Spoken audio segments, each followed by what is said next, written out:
Welcome to the 58th episode of Lalitha Sahasranam Stotra. Saturation is the key to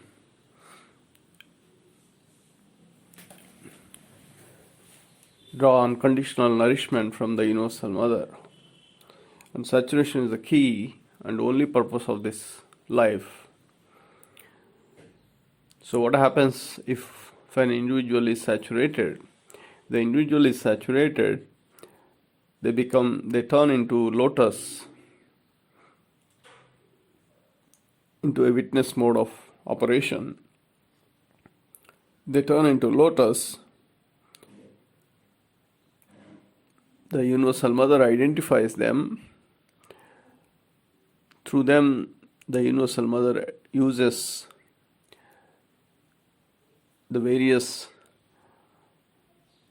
ways, for instance, Bhakti Yogam, then the Samsara Yogam, the distribution of the universal wealth in the universe, and transforms such individuals into gurus, and through them they've been designated as ambassadors of the Universal Mother, and through them she will try to transform some more individuals towards saturation. So this cycle continues. Hence, the key is saturation. So if a chosen taste is not being saturated, the witness mode of operation is not possible. So saturation of all the tastes is called supersaturation. Perhaps that is the state of being guru. So that is beyond the tastes. So let us move on. So Lalitha Sahasranam Stotra provides training to the faculties to reach the saturation. Provides the training to the faculties to operate in a harmonious state and then perform the karmacharana action. So this harmonious state quickly leads them towards saturation in their chosen tastes. So let us move on. The next nama is Nirguna. So as pointed out earlier, these are all the series of namas with the duality. Any characteristic, any nama we take, there is an upper limit and lower limit. So it operates within that. Not only nama, any action, any karmacharana has two bounds, upper bound and lower bound. So those who operate this karmacharana in the middle, where it is not being disturbed by the upper bound effects and the lower bound effects, the karmacharana action is, the window of opportunity is maximum if the karmacharana is performed in the middle. So through this duality namas, the individual who has been transformed into Guru through Niranjana, he is providing us the training.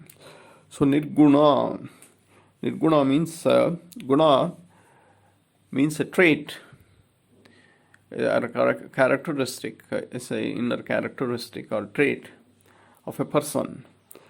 So there are the two extremes of this trait is a good trait and bad trait, or a good characteristic or bad characteristic, saguna or durguna.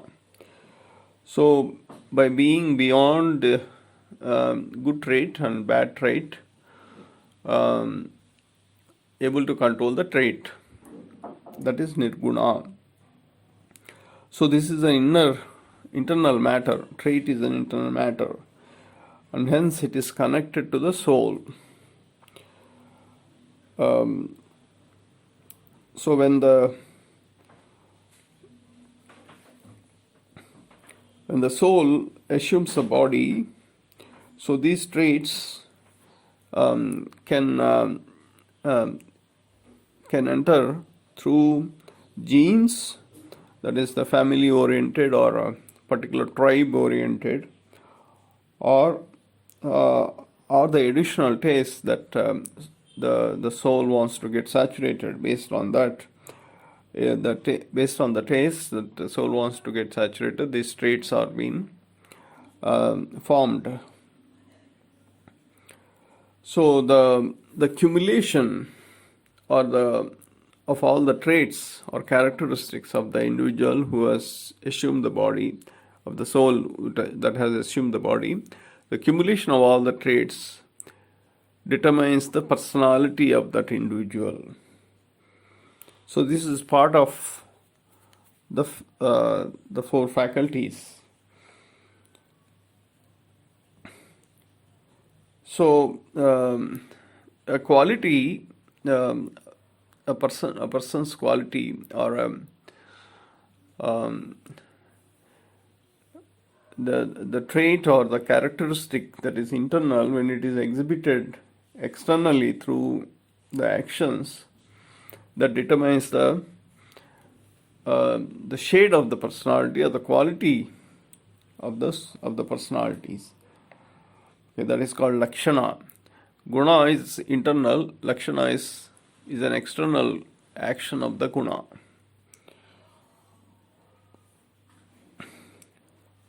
So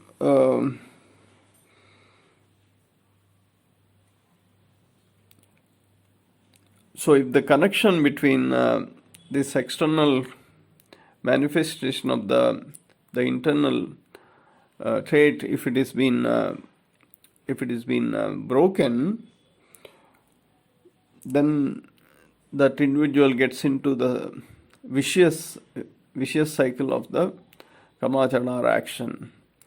So that is uncontrollable, and due to that the soul energy gets depleted.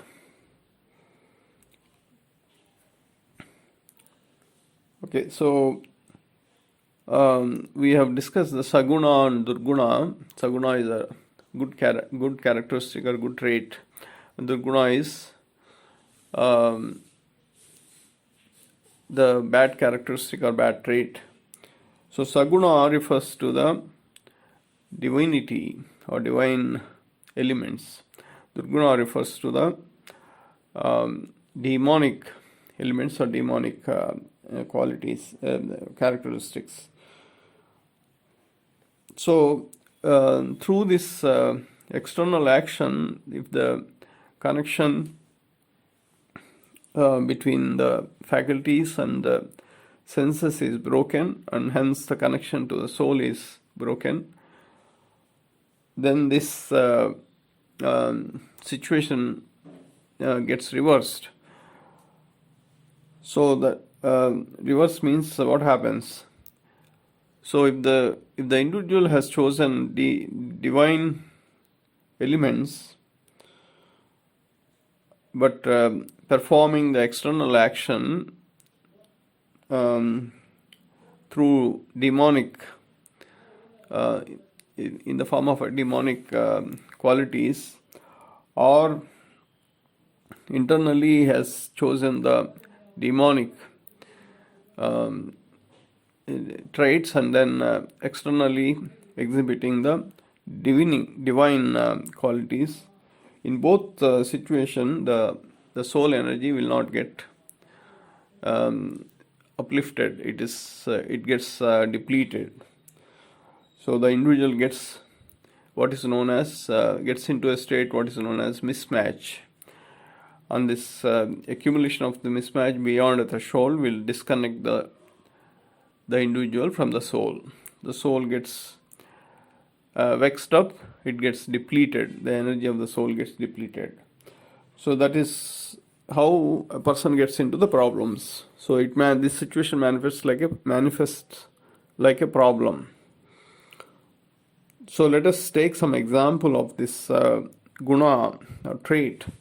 In Ramayana, the hero of Ramayana, the super soul Rama uh, possessed 64 distinct traits that was described by Narada to Valmiki.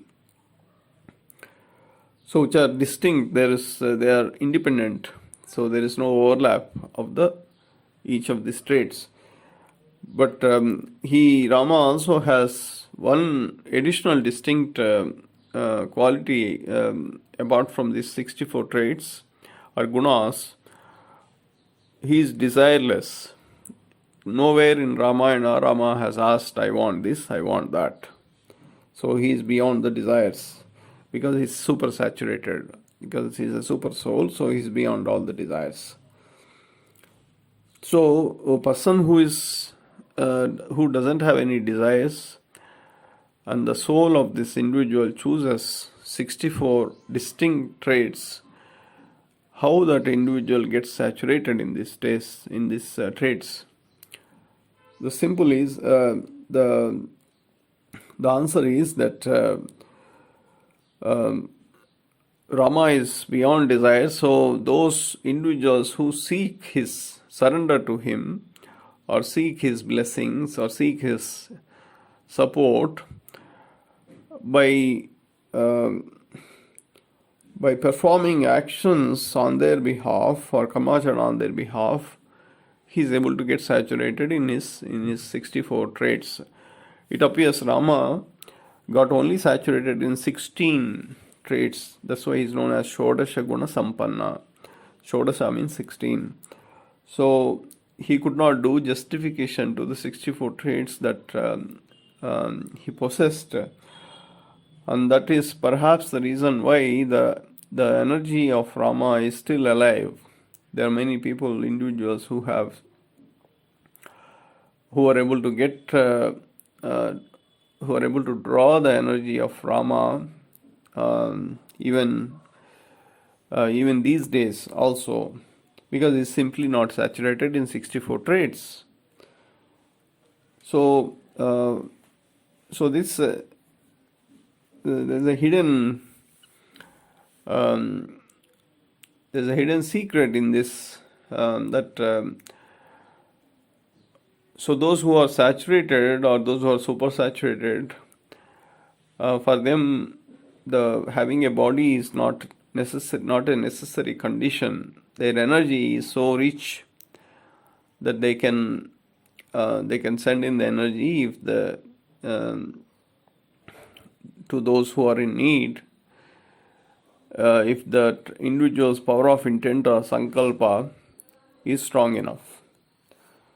So nirguna means by being beyond saguna or durguna, that is good trait and bad trait, and able to control the two. So the next nama is Nishkala. Kala means guna is it's a trait which is, it's a kind of a stationary entity within the body. When this stationary entity gets a force, or it the trait is moving inside the body, then there is a force associated with the trait that is called kala. So it can be said also that it can be a group of traits moving, having a force and movement of the group of traits within the body, that can be kala. So Nishkala means this movement of these traits within the body that are in the upward direction, or movement in the downward direction, by being beyond these two movements and able to control the two. That is Nishkala. So right in the beginning in Sri Maharagni, Srimad Simhasaneswari, it was discussed that the three rules of Mother Nature was, the three formulae of Mother Nature were discussed, it was said that for the universe to be in order, in balance, the negative energy should be in balance with the positive energy. That means the upward direction, forces in the upward direction should be in balance with the downward direction. The northbound forces in balance with the southbound forces. So this balance, through this balance only the circle is completed, so the cycle is completed. If there's imbalance, then the cycle is not completed. So these two forces in the body, which are manifesting in the form of kala, they refers to Vamachara, which is south to north. Vamachara, north to south, and Dakshinachara, which is south to north. So the circle can be drawn through clockwise direction or anti-clockwise direction. Clockwise refers to Dakshinachara, anti-clockwise refers to Vamachara. So by being beyond these two and able to control these two is what is known as Samayachara. So regardless of what individual chooses, whether it is Vamachara, clockwise or anti-clockwise, the important point is to complete the circle. That's the important thing. So when this circle is drawn several times, again and again and again, then eventually it leads to Samayachara and the witness mode of operation. So that is the essence of all the living beings who have assumed the bodies in this universe. So to this extent, this witness mode of operation plays a very vital role to establish order in the universe. So beyond witness mode of operation leads to the enlightenment and the guru stature. So they play a very vital role towards restoration of the order in the universe. So they have the ability to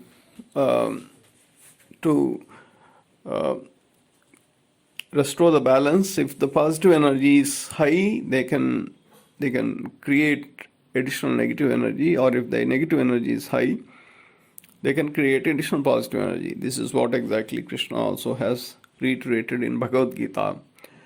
Paritrāṇāya sadhūnām vināsāya saddhushkrutāṃ dharma samsthapanārthāya sambhavāmi yuge yuge. So dharma means something that changes in time and space. Similarly, adharma means dharma is something that changes in time and space in an orderly fashion. Adharma is something that changes in time and space in a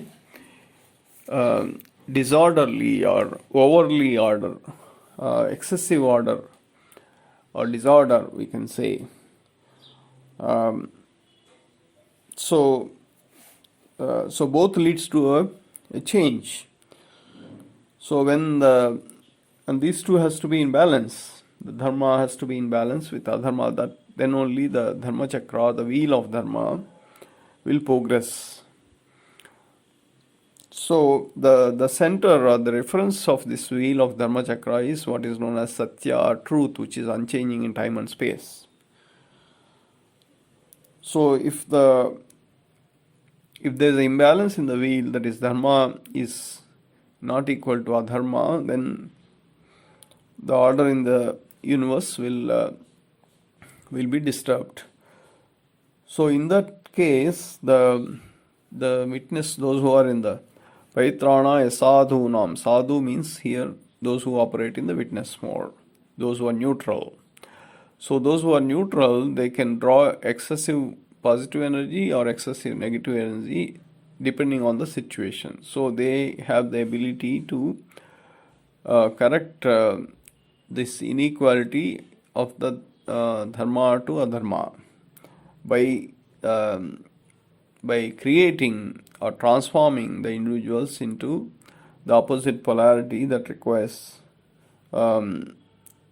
the equality of the equation that restores the equality of the equation. But however, this sloka paritrana sadhunam vinasaya shadushkrutam dhamma samsthapanarthaya sambhavami. This has been distorted beyond recognition by many people, saying that whenever the dharma is being disturbed, it seems that Super Soul or Lord Krishna will come and he will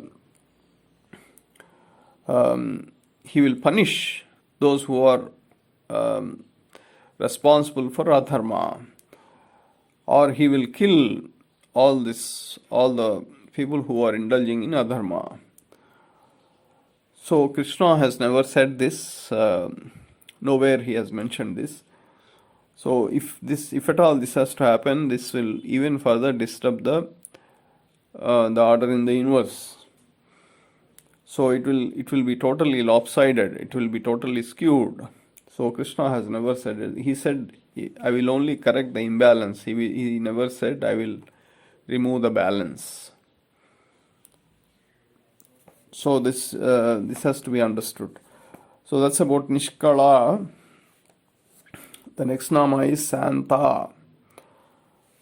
Santa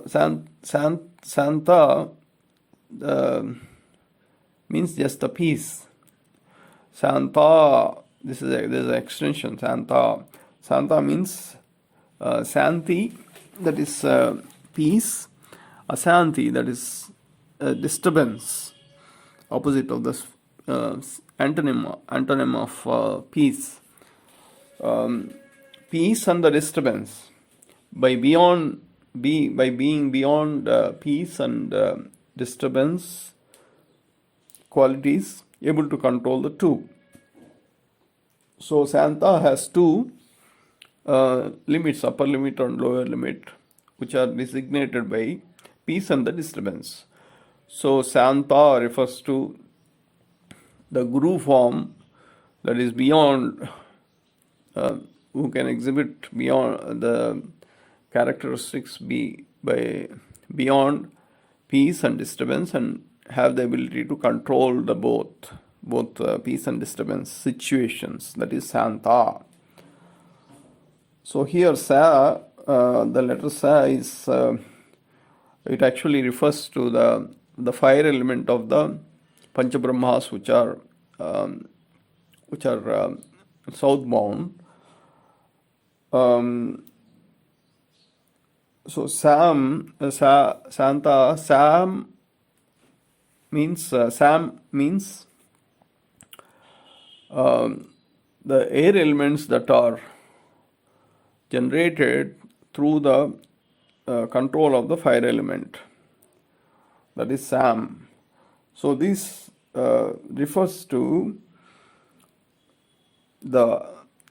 our breathing cycles, the breathing in, breathing out, the Soham Hamsa cycle, the state of our mind, and not only that, all the professions that are related to musicology,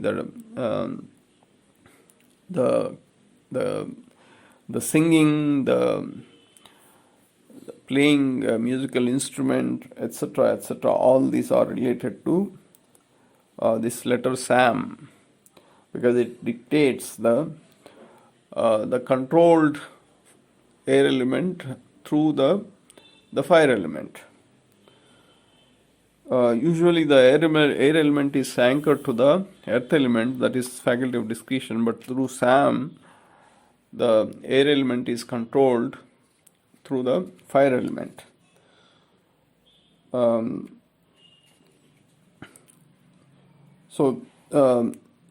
through this, the two elements, that is the peace and the disturbance, are controlled.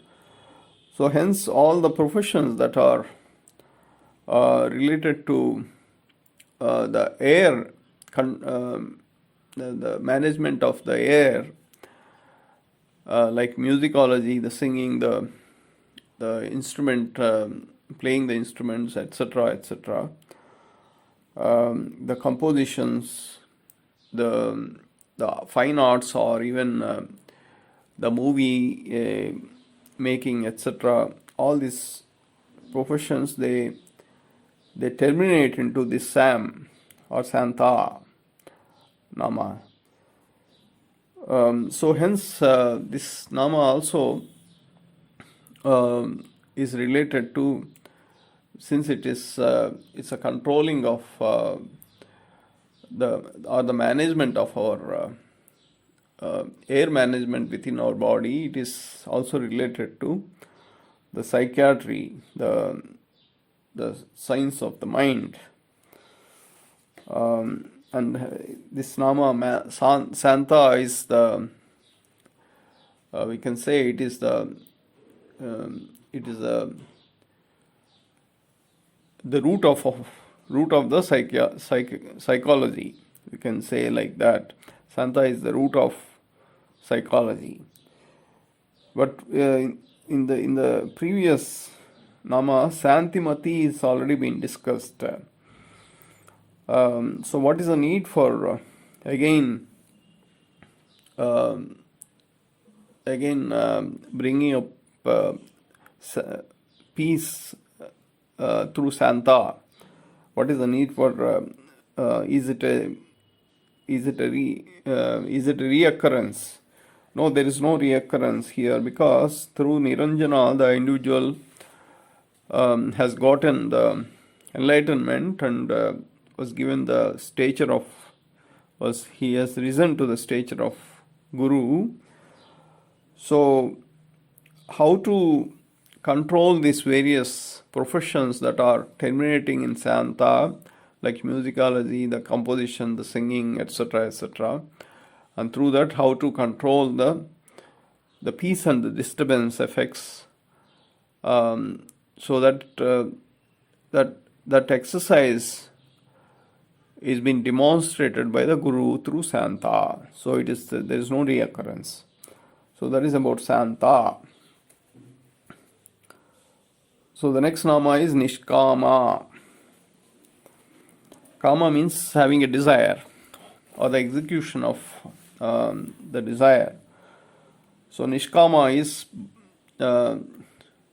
being beyond the desire and able to control the desires. It's very simple. So through Niranjana, the enlightenment has happened, and the duality effects of Nirmala, Nirakara, Nirakula, Nirguna, Nishkala, Santa. Then the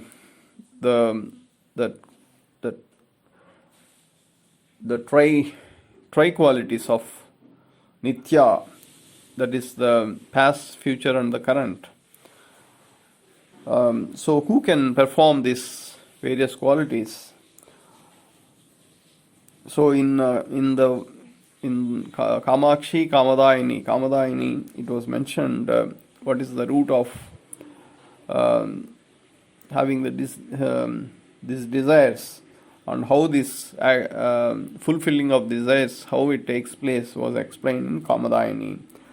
So there it was said that in order for the individual to get saturated, the Universal Mother will fetch in the desires from the past and the future and make them enriched in this desire fulfilling in the current. So those who use the Kamadayini as a root, the energy of the Kamadayini as a root, they can and those who are beyond the duality effects, those who are beyond the nicha, the three time zones, they can only do this exercise of drawing the energy from Kamadayini and using it in the Nishkama. So so how does this happen? So in Niranjana, these individuals got an enlightenment. Their Agna Chakra, the sixth chakra, got activated. That's how they get the enlightenment. Through the blessings of their inner Guru, through the activation of their inner Guru. So when they cross the sixth chakra and reach the seventh chakra, which is Sahasra chakra, there's a big gap between these two. So they get the eligibility to draw the energy from Kamadayini and use it in the Nishkama. Because through the Sahasrara chakra, they can draw the nectar. Through Kamadayini energy, they can draw the nectar of the unified energy of Universal Mother, that is Vishwamata, and Kameshwara, the Universal Father. So through this nectar, they can use the energy of this nectar and then apply it to the Nishkama. So that is how this Nama works, Nishkama. So till now, those who are not able to fit into the family or tribe, those who are rigid, those who are not able to get transformed, they have been transformed through para, apara, para, and para, and apara, para. They've been completely cleansed. They've been connected to their soul, and if possible, there was some genetic modification that was performed towards their upliftment, and they have been shown the direction of samsara yoga, followed by bhakti yoga, followed by vidya yoga, followed by aishwarya yoga or wealth, and they have been given probation, they have been saturated, and so finally some of these individuals got an enlightenment, and they got the stature of the Guru, and now these individuals are exhibiting the qualities of the duality by being beyond these qualities, and giving us the training how to use this. And through these qualities, they are trying to restore the order in this universe, that is Nishkama. So the next nama is Nirupaplava.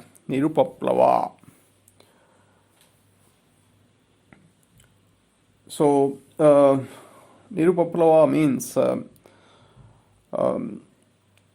nectar of immortality, the ability to draw the nectar of immortality in a direct way, and the ability to draw it in an indirect way. So by being beyond these two aspects and able to control the two, that is Nirupaplava. So the Guru who has got the seven chakras activated, who is able to control the Kundalini energy in his body, so what does he do? So those who are seeking his blessings, those who are in his proximity, through the energy that emanates, Kundalini energy that emanates from his body, through his feet, through his hands, through various body parts, through his eyes. So through this energy, he can administer the nourishment of the nectar of the immortality to those individuals who are in the proximity.